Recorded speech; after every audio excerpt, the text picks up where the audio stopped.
Abra sua Bíblia no livro de Efésios, capítulo 1. Eu quero ler com os irmãos os versos 15 ao 23. Assim.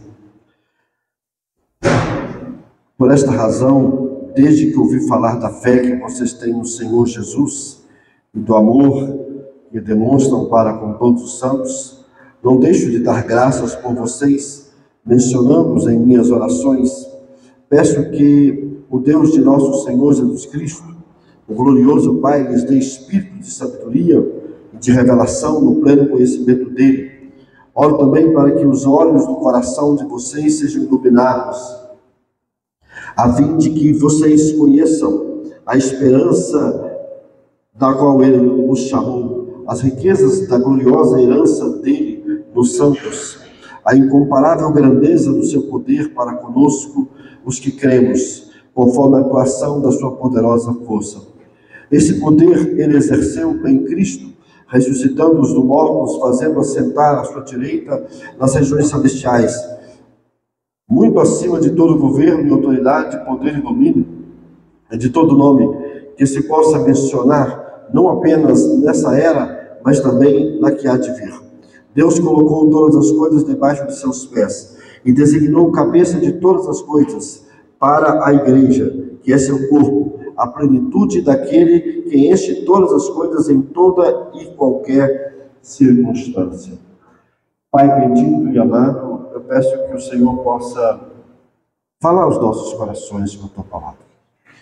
Que ela possa de fato nos ensinar, repreender, corrigir e educar nessa noite. É que eu lhe peço em nome de Jesus. Amém. Os irmãos podem se assentar.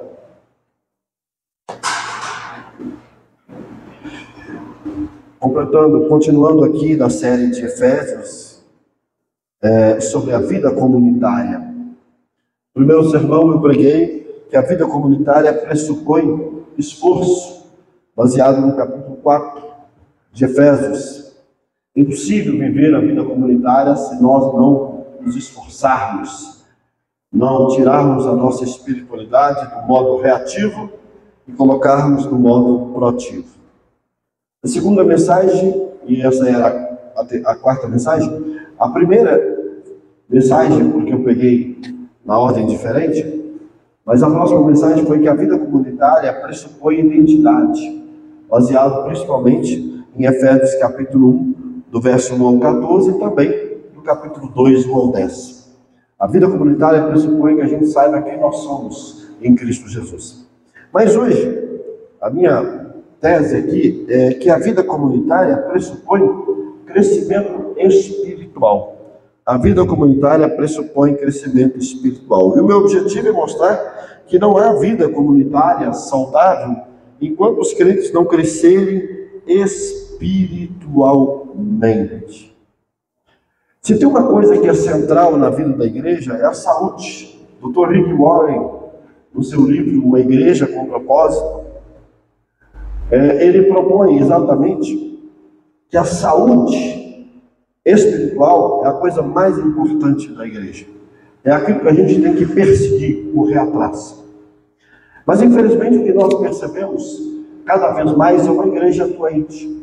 Quando a gente estuda a primeira carta de Corinto, e nós estamos estudando aqui nas quartas-feiras, percebemos que a igreja de Corinto era uma igreja doente, onde as divisões estavam aflorando, onde os problemas de relacionamento entre as pessoas estavam cada vez mais aumentando. A gente vê isso principalmente no capítulo 5, no capítulo 6 e 7. Então nós vamos perceber que a igreja é uma igreja que não crescia espiritualmente.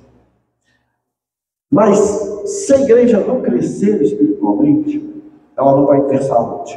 E existe uma correlação entre saúde emocional e saúde espiritual.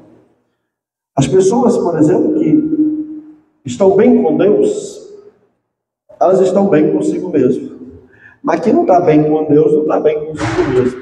Então nós temos que buscar cada vez mais esse crescimento espiritual, para que isso gere um grau maior de também saúde emocional. E o apóstolo Paulo, ele preocupava com a saúde espiritual da igreja. Todas as cartas de Paulo tinham esse foco. Ele queria ver as igrejas crescendo espiritualmente. É por isso que todas as cartas paulinas é dividido em duas partes.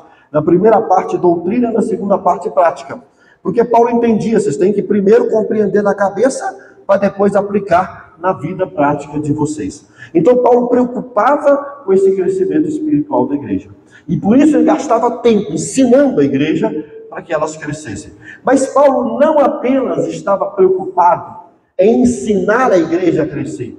Paulo também estava preocupado em orar para que a igreja crescesse espiritualmente. Paulo estava preocupado em pagar um preço de oração pela igreja. E é isso que nós vamos ver aqui hoje. Paulo orando pelo crescimento espiritual da igreja. E a pergunta que eu quero deixar para a gente refletir nessa noite é essa: por que Paulo orava pelo crescimento espiritual da igreja? Anota aí, por que Paulo orava pelo crescimento espiritual da igreja? Eu queria apresentar 3 respostas aqui nos versos 15 ao 23. A primeira é a seguinte: Paulo orava porque acreditava que a palavra sem a oração não era suficiente para a transformação da mente e dos corações dos crentes. Vou repetir. Paulo orava porque acreditava que a palavra sem a oração não era suficiente para a transformação da mente e do coração dos crentes.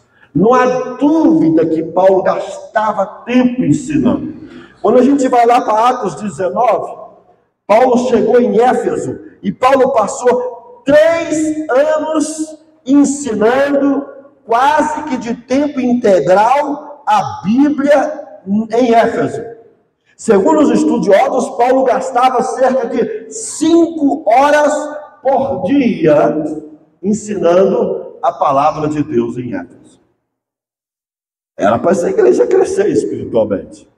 A igreja precisa da palavra, a igreja precisa da Bíblia. A Bíblia vai fazer a igreja crescer. Paulo fez isso. Quando nós lemos a carta de Paulo, nós temos um aperitivo do que provavelmente Paulo estava ensinando nesses 3 anos que ele esteve em Éfeso. Nós podemos dizer, baseado na carta aos Efésios, que Paulo ensinou pelo menos 3 grandes coisas para eles. Quem nós somos? Ele estava preocupado em dizer quem nós somos. Mostrar para eles que a nossa identidade é formada pela nossa união com Cristo. Capítulo 1 ao 3 é basicamente isso. Paulo mostrando para a igreja quem vocês são.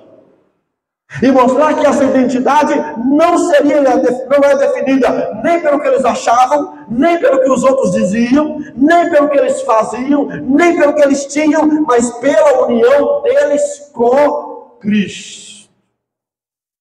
É Cristo que diz o que eu tenho. É Cristo que diz o que eu sou. É Cristo que diz o que eu posso. Mas o segundo grande ensino de Efésios não é apenas Paulo mostrando para a igreja quem nós somos, mas como devemos viver. É isso que está no capítulo 4 ao 5. Como devemos viver.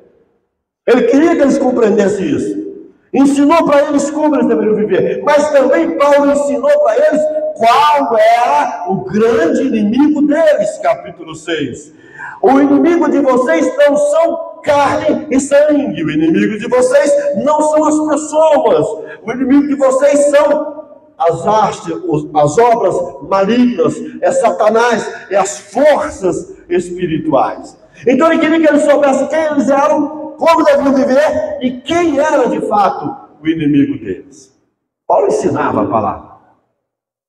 Era uma igreja biblicamente orientada. Era uma igreja educada na palavra. Talvez uma igreja que teve maior tempo do apóstolo Paulo ensinando. Mas Paulo percebeu que a palavra sozinha não era suficiente. Precisava de algo mais. Precisava de oração. precisava de intercessão.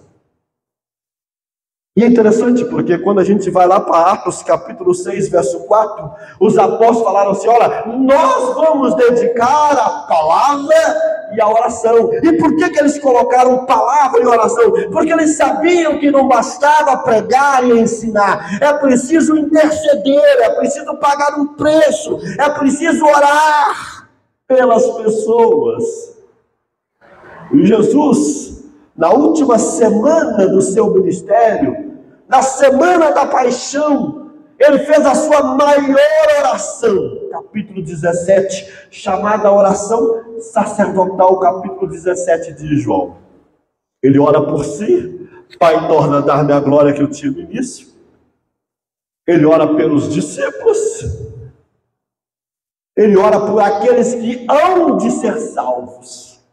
Por que Jesus, na semana da paixão, às vésperas da sua morte, já sentindo o peso do cálice, já sentindo o peso da cruz, ele decide pagar um preço de oração pelos discípulos, pela igreja e pelos que hão de crer? Será que aquilo fica para nós, queridos irmãos, uma luz? Não basta pregar a palavra, temos que orar.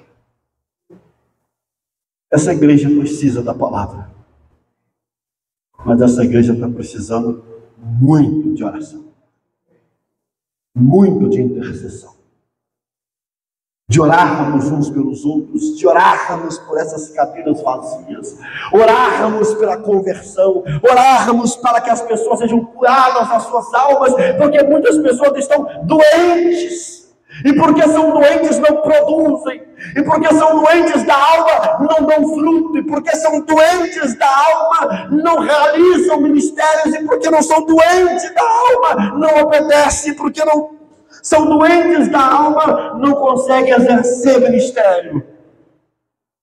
Talvez a gente esteja precisando disso. Olha como é que Paulo começa: por essa razão, desde que ouvi falar da fé que vocês têm fé, da fé que vocês têm no Senhor Jesus e do amor que demonstram, e vocês têm amor, vocês têm fé em Deus e amor uns pelos outros. Desde que eu ouvi falar da fé de vocês no Senhor Jesus e do amor que demonstram para com os outros santos, não deixo de dar graça por vocês. Eu agradeço a Deus pela vida de vocês, mencionando-os em minhas orações. Eu faço oração por vocês. Eu sei que vocês têm fé. Eu sei que vocês têm amor. Dou graça a Deus por vocês e menciono vocês na minha oração. A palavra em oração é como os dois remos de um barquinho. Não adianta só remar para um lado, porque o barco vai ficando rodando. Não adianta só remar para o outro. Nós temos que remar juntos. Palavra e oração. Essa foi a característica dos apóstolos: palavra e oração. Essa foi a característica dos grandes homens de Deus da história: Agostinho, Lutero, Calvino, John da Edwards, Spurgeon, Martin Lloyd Jones e todos, John Piper, todos de fato colocam a palavra e oração juntos. Se nós quisermos ver um avivamento, se nós quisermos ver uma transformação, se nós quisermos ver cura espiritual, nós temos que colocar essas duas coisas juntos: palavra e oração. Mas é engraçado que o apóstolo Paulo, ele não apenas orava pela igreja, ele pedia oração por ele. Lá em 1 Tessalonicenses 5, 25, ele fala: ore por mim. Nós temos que orar pelos pregadores, para que Deus use eles. Nós temos que orar pelas pregadoras, para que Deus use elas. Nós temos que orar por aqueles que estão ministrando. Ore por aqueles que pregam a palavra, para que eles sejam usados por Deus, seja nos pequenos grupos, seja na quarta-feira, seja na reunião de ministério, seja nos cultos de domingo. Ore por eles, interceda, para que não sejam eles, mas Deus através deles. Hoje, lendo Jeremias falando: há 23 anos estou profetizando entre vocês, mas vocês não me ouvem. Vocês não ouvem a palavra do Senhor. Jeremias estava preocupado. 23 anos pregando sem sucesso. 23 anos pregando e parece que a palavra entra no ouvido e sai no outro. Nós temos que orar, igreja. Nós temos que pagar um preço de oração. Infelizmente, nós temos uma polarização nas nossas vidas. Ou lemos Bíblia demais e oramos de pouco, ou oramos demais e lemos Bíblia de menos. Muitas das vezes as igrejas são divididas assim. Aquela igreja é a igreja da palavra, mas ora pouco. Esses dias, conversando com uma irmã que já foi dessa igreja, ela disse: pastor, eu amo tanto a oração, mas a gente não vê nas igrejas pessoas que querem orar, que querem pagar o preço de oração.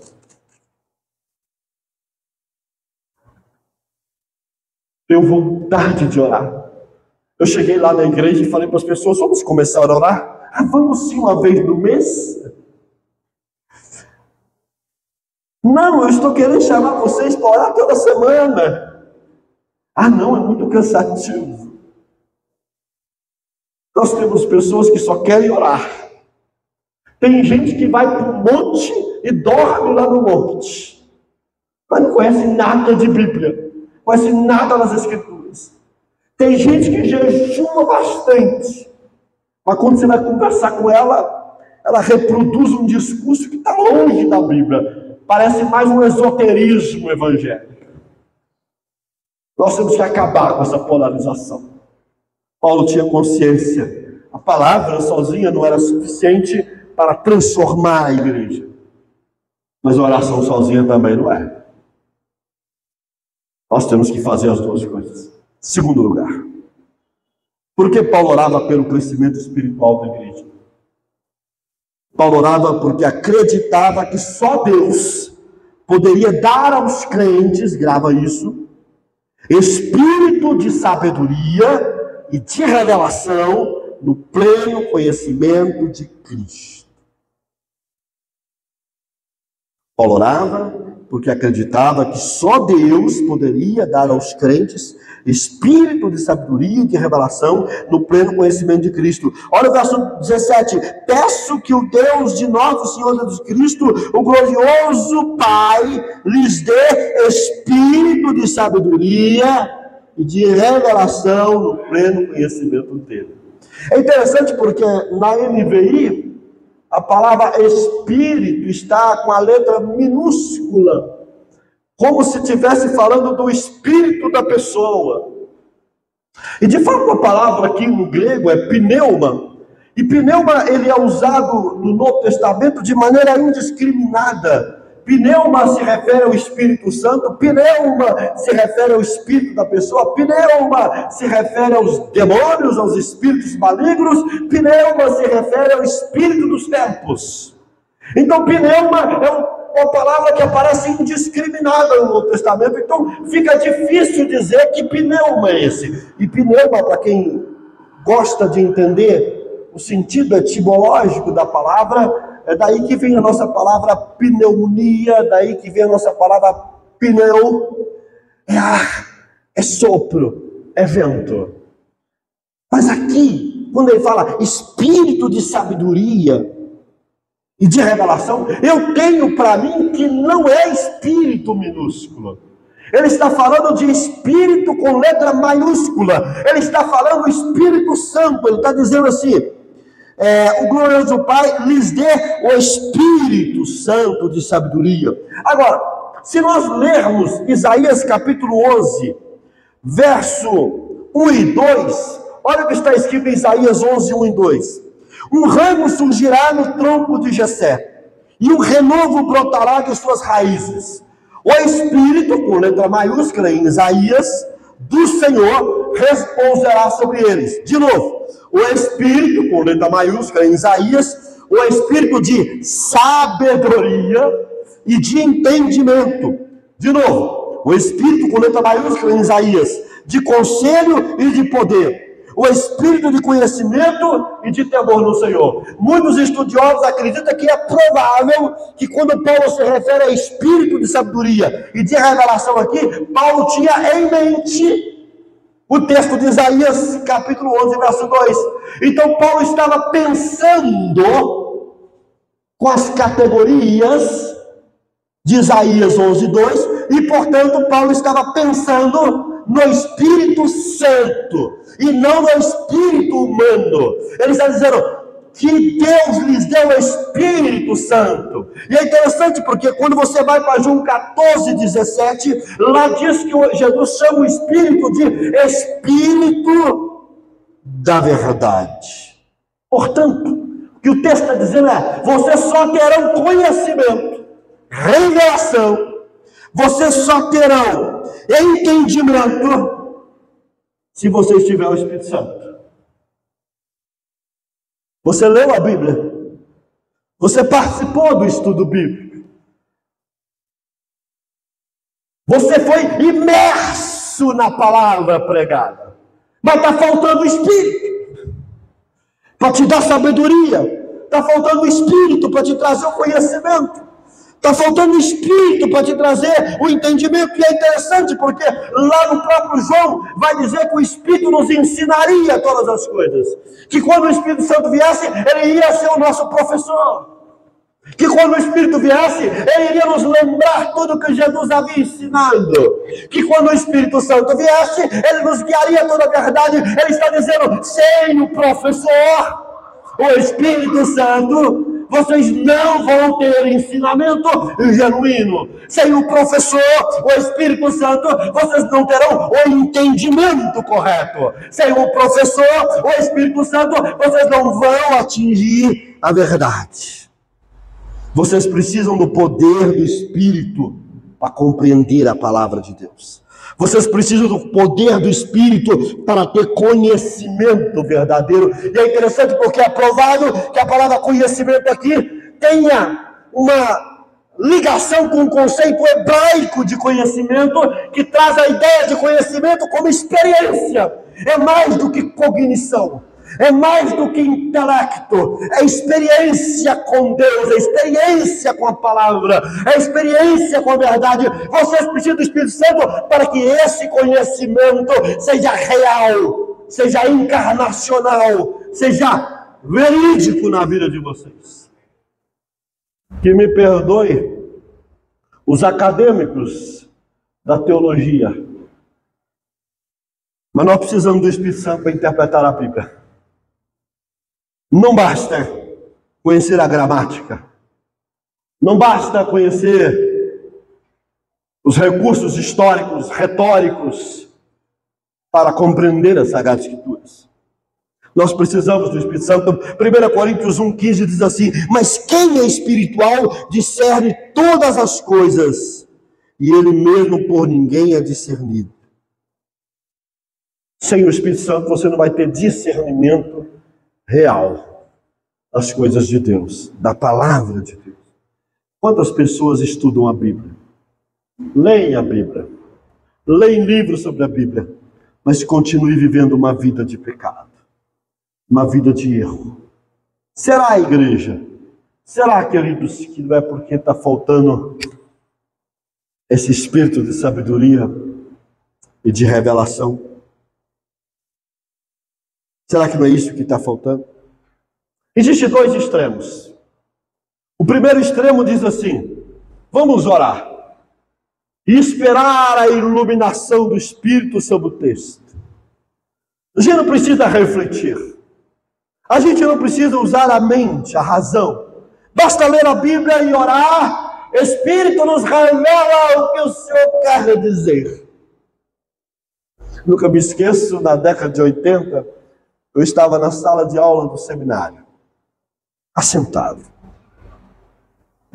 Por incrível que pareça, era uma aula de homilética. Professor Amaury, nordestino. Bateu na porta. Era um pastor amigo dele. Aí ele abriu a porta. Deu uma pausa na aula. E ele perguntou para o pastor amigo dele: e aí, pastor? mais alguma nova revelação? Sim, Deus hoje me deu uma revelação sobre o significado de uns textos do Apocalipse. E eu ali sentado naquela sala, falei, meu Deus. Às vezes nós queremos justificar nossa preguiça para não estudar a Bíblia, nossa preguiça para não pesquisar a palavra de Deus. Quantas pessoas estão pregando coisas que Deus revelou para eles na palavra? E quando você vai ouvir, você vai perceber que são besteiras, heresias e contradições. Esse é um extremo. Ignorar a razão, ignorar a capacidade de pensar que Deus nos deu. Mas há um outro extremo. Eu não preciso de iluminação do Espírito. Basta eu dominar as regras da boa hermenêutica, da boa interpretação da Bíblia. Basta eu entender as regras literárias para interpretar a Bíblia, as regras gramaticais para entender a Bíblia, as regras históricas para interpretar a Bíblia, as regras teológicas para interpretar a Bíblia. Basta eu entender bem do método histórico, gramatical e teológico. Eu não preciso de iluminação do Espírito. Não. Nós precisamos orar, pedindo a Deus que nos faça entender o texto. E precisamos usar os recursos que nós temos para ler o texto no seu contexto, para compreender o que o texto quer dizer. Nós precisamos do Espírito Santo nos guiando na leitura, na meditação e no estudo bíblico. E eu entendo que muitos homens de Deus que têm conseguido explorar as Sagradas Escrituras e trazer conhecimentos maravilhosos foram homens que tinham o Espírito Santo associado a uma boa reflexão. Um dos que eu mais gosto é J. Carson, vivo na atualidade, e John Stott, que já morreu. Eu leio os comentários de John Stott e falo, meu Deus, como que esse homem consegue expor esse texto desse jeito? Como é que ele consegue captar esse texto, destrinchar esse texto desse jeito? Não é só cabeça, não é só intelecto. Havia o Espírito Santo, era um homem de Deus, um dos maiores pregadores do século XX. Já esteve no Brasil, inclusive. Foi capelão, inclusive, da Rainha Elizabeth.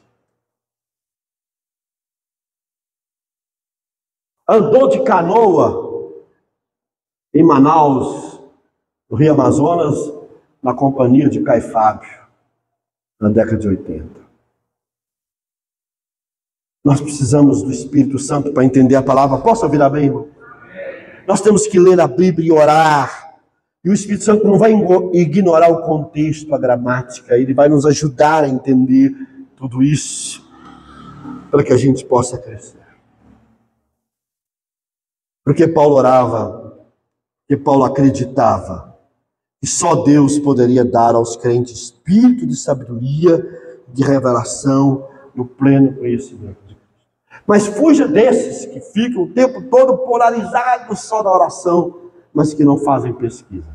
E foge daqueles que estão polarizados só na pesquisa, mas que não são pessoas de oração. A verdadeira teologia é feita de joelho, orando, buscando sabedoria em Deus.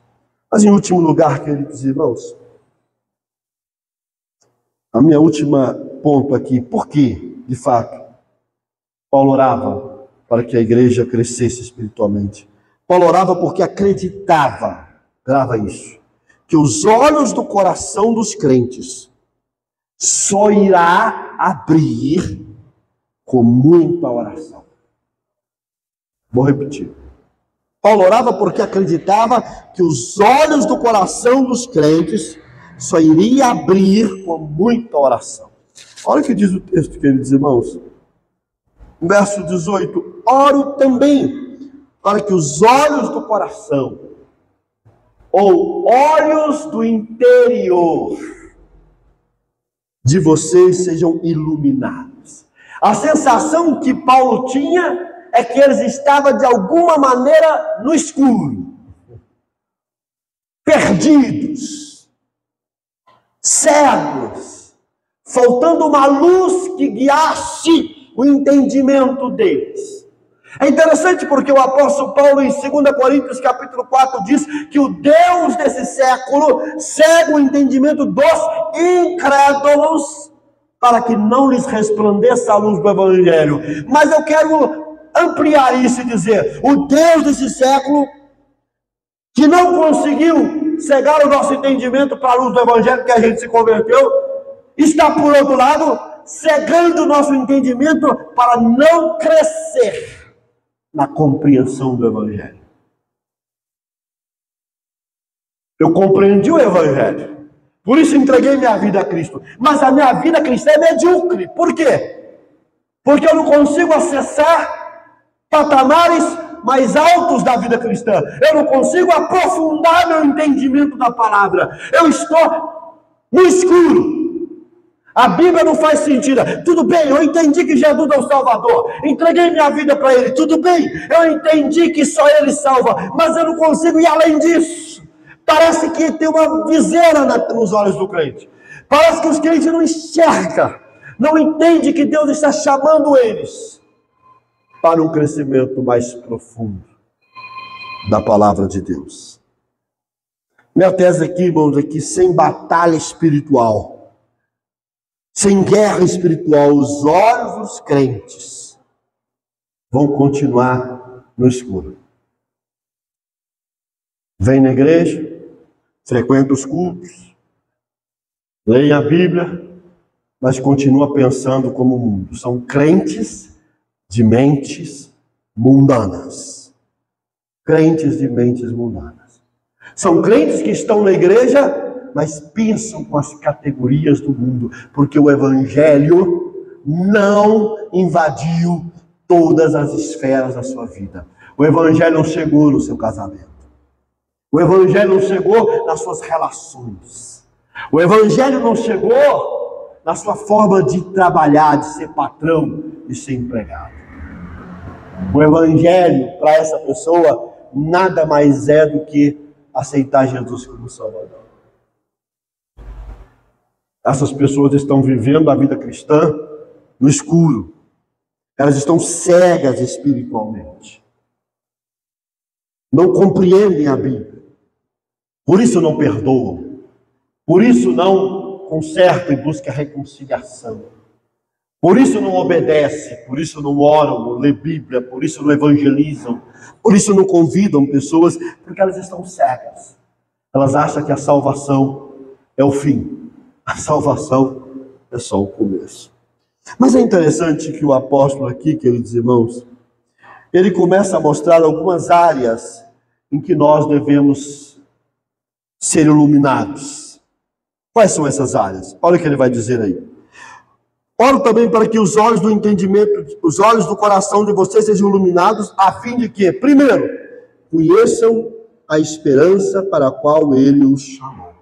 Segundo ele, a primeira coisa que os nossos olhos precisam estar abertos para entender é o chamado para a salvação. Percebe? É o chamado para a salvação. Quando ele fala a esperança do chamado, ele está falando do chamado da salvação. E é interessante, porque quando nós lemos lá em Efésios, aqui mesmo, no capítulo 4, verso 1, olha o que está escrito: como prisioneiros do Senhor, rogo-lhes que vivam de maneira digna da vocação que receberam, ou do chamado que receberam. Verso 4 do capítulo 4: há um só corpo, um só Espírito, assim como a esperança para a qual vocês foram chamados. Ele está dizendo, vocês precisam entender o chamado. Vocês foram chamados por Deus. Ele chamou você para a salvação. Você estava perdido. Você estava morto nos seus delitos e pecados. Efésios capítulo 2, verso 1 ao 3. Você era escravo de Satanás. Você andava segundo o curso desse mundo, mas Deus vos deu vida. Verso 4. O que significa Deus nos dar vida? É Deus chamando você para a salvação. Deus chamando você para o arrependimento. Deus chamando você para a reconciliação. Ele está dizendo, vocês precisam entender o mistério do chamado. Não sou eu que clamei por Deus e por isso sou salvo. Não. Foi Ele que me chamou. Toda vez que alguém invoca o Senhor para ser salvo, Romanos 10, Ele só invoca a Deus para ser salvo porque antes mesmo Deus chamou ele no seu coração, chamou ele no seu interior. O Espírito Santo tocou no coração dele e por isso ele clamou: Pai, salva minha alma. Eu quero que vocês tenham os olhos iluminados para compreender a esperança do chamado de vocês. Romanos 8,30 diz: aos que predestinou, também chamou. Aquele que eles elegeu, aquele que na eternidade foi predestinado, Deus disse: venha para a salvação. Quando Deus se aproxima de Jericó, quando Jesus olha para cima da árvore e lá estava Zaqueu, ele foi ali para chamar Zaqueu para uma nova vida, chamar Zaqueu para uma experiência real. A priori, Zaqueu queria ver Jesus, a priori a iniciativa era de Zaqueu, mas não era. Ele só foi naquele lugar porque ele decidiu: hoje eu vou chamar Zaqueu, para transformar Zaqueu, para mudar a vida de Zaqueu. Deus chamou você para a salvação. Se hoje você está aqui, não foi obra sua, não foi mérito seu, não foi escolha sua, é obra da graça de Deus, que disse: venha a mim, aleluia, e você obedeceu, e você foi, e por isso você hoje pode dizer: eu sou um eleito de Deus. Vamos dar uma salva de palmas para o Senhor.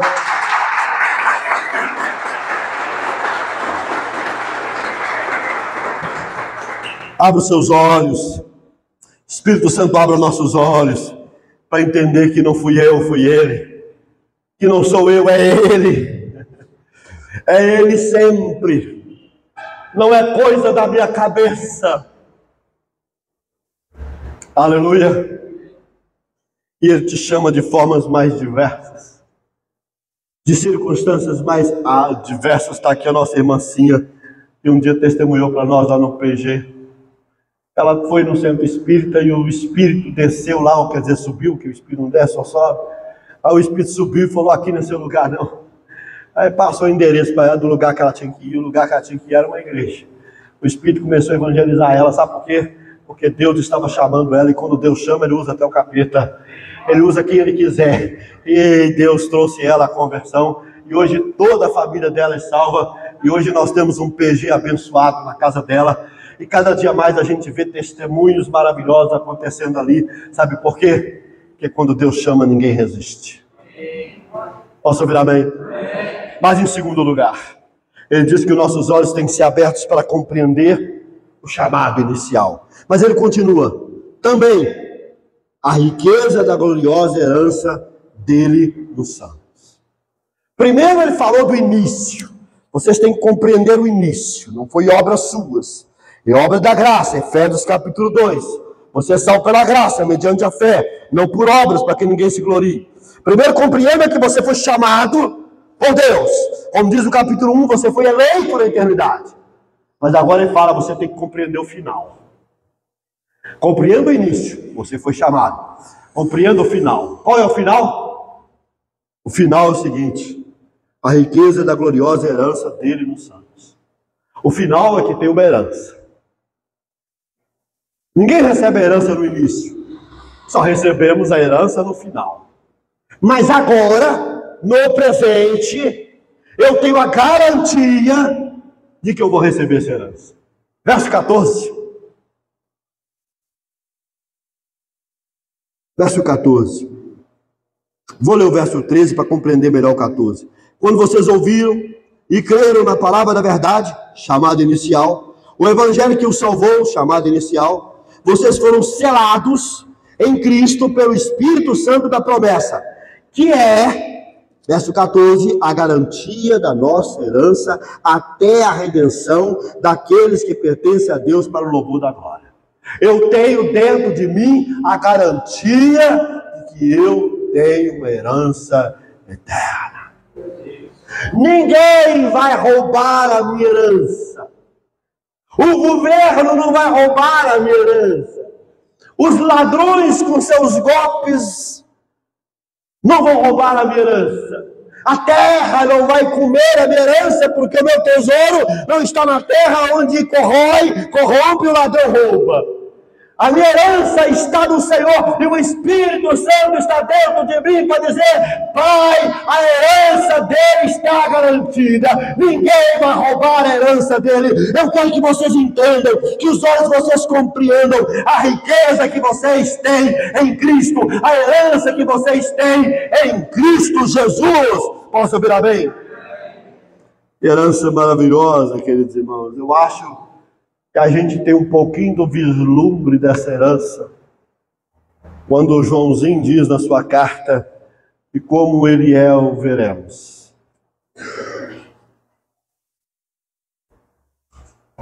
Sabe qual que é a maior herança? É o pai olhar para mim e dizer: você é a cara do meu filho, você é semelhante a ele. É por isso que eu amo aquela música do Fernandinho, e a letra não é dele, também não sei de quem que é, e diz: somos uma família de muitos filhos semelhantes a Jesus. Eu fico imaginando, na Nova Jerusalém, aquele povo todo orando, adorando o Pai, todos semelhantes a Jesus. O que é a grande Jerusalém? Uma família de muitos filhos semelhantes a Jesus. Olha, você é semelhante a Jesus, você é semelhante a Jesus, todos nós somos semelhantes a Jesus, estamos diante do Pai. A maior herança que nós temos é de ser reconhecido por Deus como semelhantes a Jesus, como iguais a Jesus, e nós vamos viver eternamente como filhos de Deus, iguais a Jesus. Viver a vida que nós nunca conseguiremos imaginar, sem dor, sem sofrimento, bebendo da água cristalina da Nova Jerusalém, nos alimentando do manjar perfeito da Nova Jerusalém e vivendo alegremente para todos sempre. Compreenda a riqueza da sua herança. Não é compreenda a sua riqueza pessoal que você tem hoje. Pedro também vai falar dessa herança incorruptível que nós temos. Mas ele encerra aqui dizendo o seguinte: não só temos que compreender o chamado inicial, a herança futura, mas eu tenho que compreender o poder presente que eu tenho agora. Ele vai dizer, verso 19: e a incomparável grandeza do seu poder para conosco. Os que cremos, conforme a atuação da sua poderosa força. Você foi chamado pelo Espírito Santo para uma nova vida? Foi chamado para uma vida de transformação? Você tem uma herança futura garantida por meio do penhor do Espírito, da habitação do Espírito? Agora, entre o chamado inicial e a concretização da herança, vocês têm um poder no presente. Poder salvador. Poder transformador. E é interessante porque o contexto em que essa igreja nasceu era um contexto de idolatria. Era um contexto politeísta.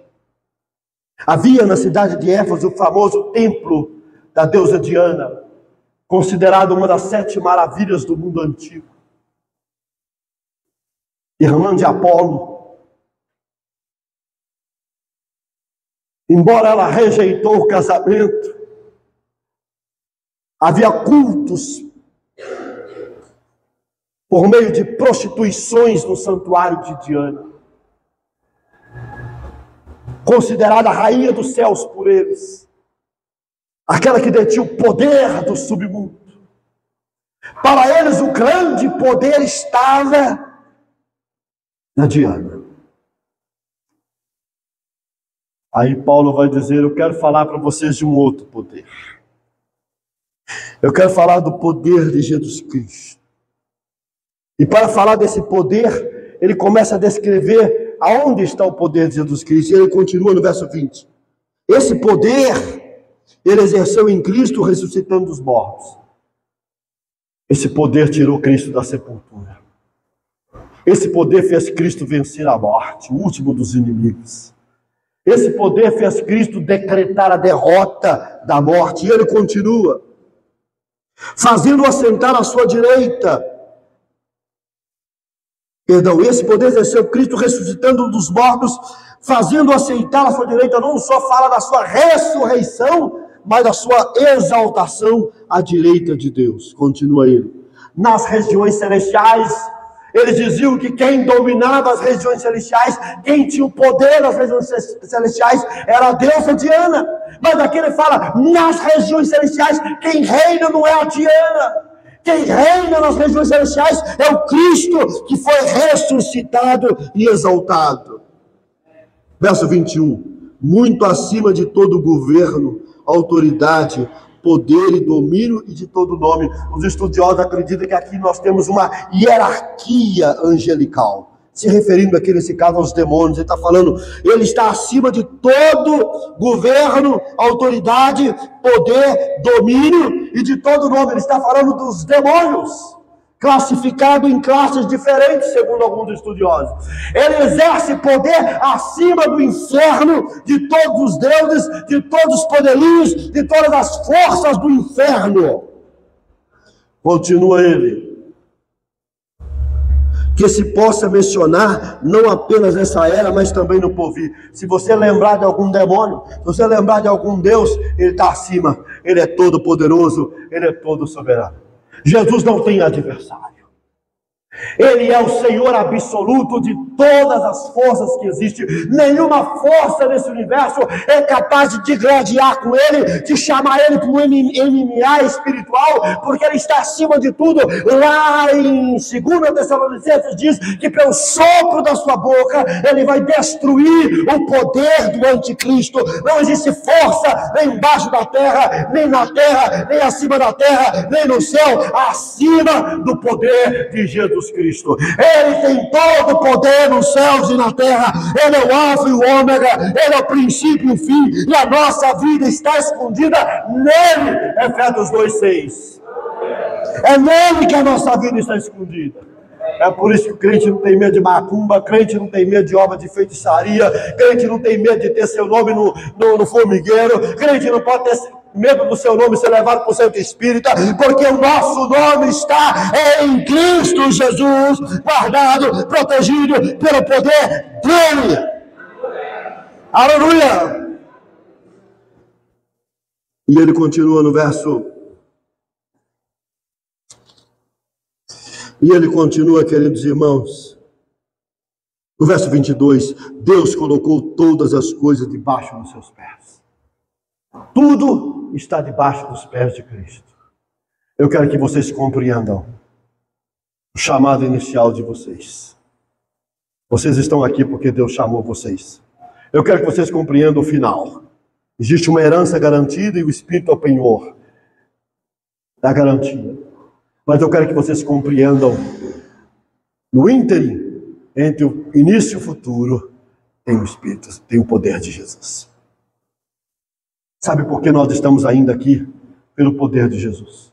Se não fosse o poder de Jesus, a gente já tinha desviado. Se não fosse o poder de Jesus, já tinha chutado o balde. Mas é o poder dele que me sustenta. Posso ouvir amém? É o poder dele que diz para mim, continua. É o poder dele que diz para mim, não olha para trás. É o poder dele que diz, não há ninguém acima de mim.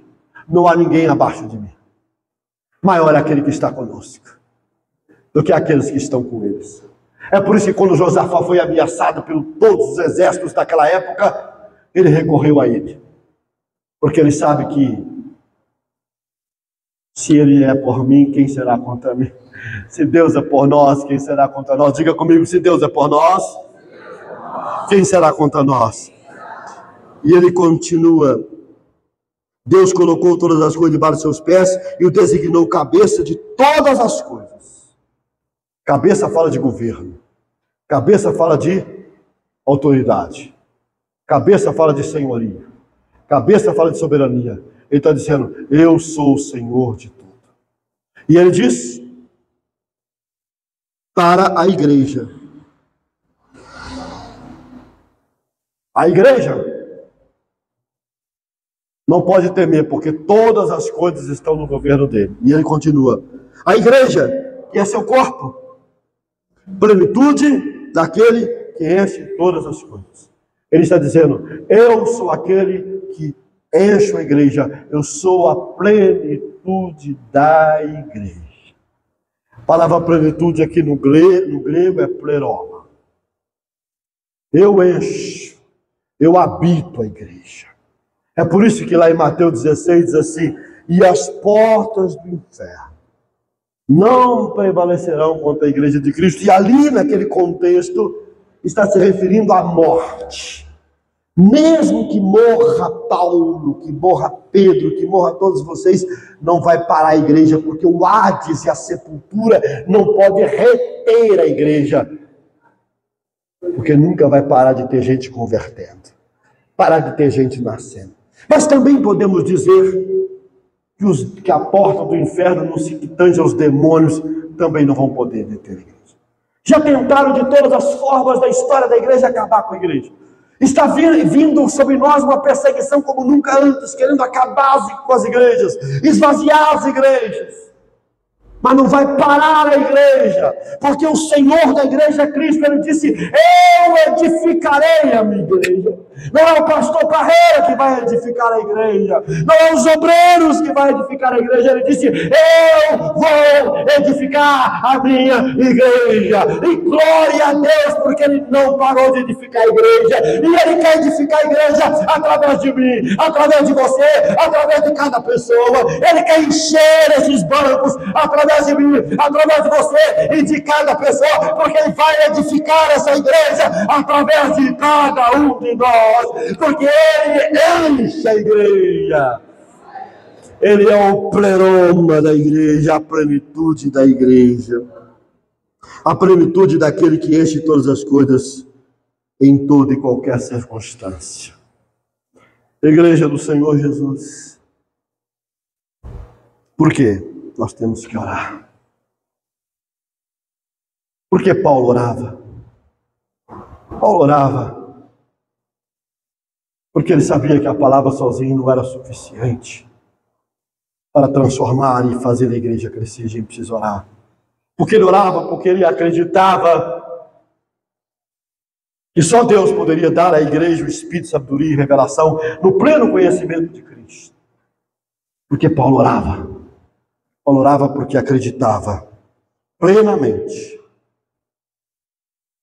no poder de Cristo para abrir os nossos olhos e fazer a gente enxergar nosso chamado, nossa herança e o poder de Cristo em nós hoje. Ele orava para que os nossos olhos fossem abertos. Pergunto a esta igreja: nós estamos no escuro? E por isso não estamos crescendo? Nós estamos no escuro e por isso as questões secundárias são mais importantes para nós do que as primárias? As diferenças secundárias é mais importante? Estudei essa semana, capítulo 21 do livro Uma Vida com Propósito, no PG, que fala sobre proteger a igreja. O Dr. Rick Warren fala nesse livro, nesse capítulo, que a igreja dele não passou por nenhum tipo de conflito, porque as pessoas aprenderam a pensar a partir de verdades primárias e não secundárias, a priorizar o que é primário, o que é importante e não secundário. Será que nós não estamos falhando, porque estamos brigando por coisas secundárias? O que é primário? Comece a orar. O que é primário? Comece a evangelizar. O que é primário? Comece a convidar pessoas. O que é primário? Comece a apoiar os ministérios. O que é primário? Comece a obedecer seus pastores. O que é primário? Comece a dar fruto no meio do seu viver. Vamos colocar de pé, queridos.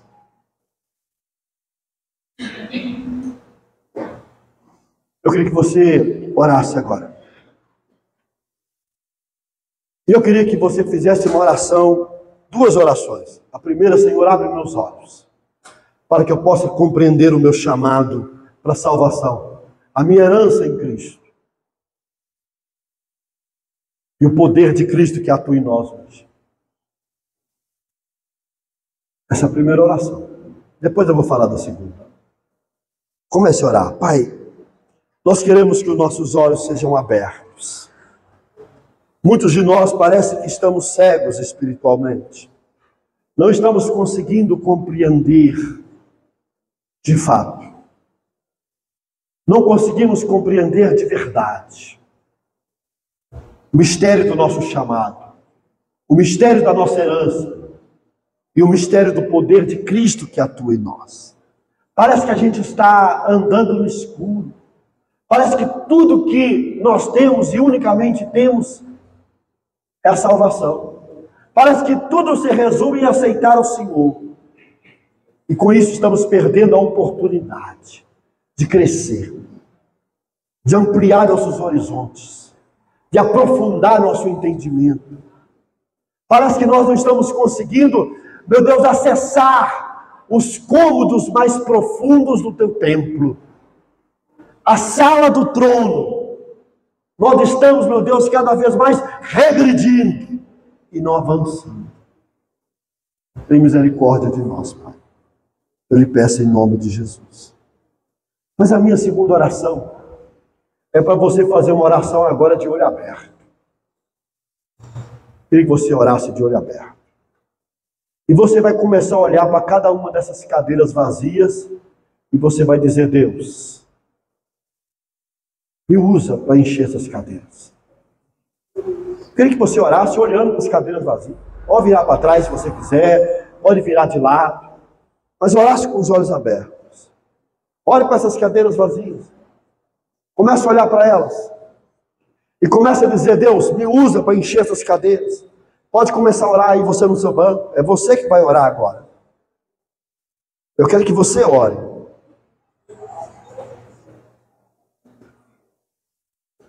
Aleluias. Glorificado seja teu nome, Senhor. Glorificado seja teu nome. Olhe para aqueles crentes que têm faltado tanto de igreja, possa estar nessas cadeiras. Ora para que o seu pai que não é crente possa estar nessa cadeira. Ora para que o seu amigo que da faculdade, do trabalho que não é crente possa estar nessas cadeiras. Ora para que o seu vizinho possa estar nessas cadeiras. Ore. Ore para que encher essas cadeiras. Oh Espírito Santo, receba a oração dos teus filhos. Ó Espírito Santo, receba a oração de cada um dos teus filhos. Ó Espírito Santo, receba a oração de cada um dos teus filhos. Eu creio, Pai, no crescimento desta igreja. Eu creio na expansão desta igreja. Abre os nossos olhos para que a gente possa entender o nosso papel.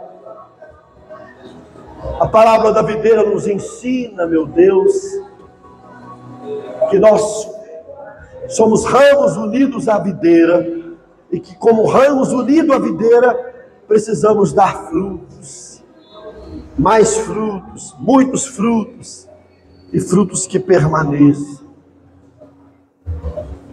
Aleluia. Eis-me aqui, Senhor. Eis-me aqui, Senhor, para ser teu instrumento. Eu quero ser teus olhos. Eu quero ser a sua boca. Eu quero ser seus braços e suas pernas nesse mundo. Eu quero que as pessoas possam ser transformadas através da minha vida. Oh Deus, nos ajuda, Senhor. Nos ajuda, Espírito Santo. É o que nós te pedimos em nome de Jesus. E todos digam amém.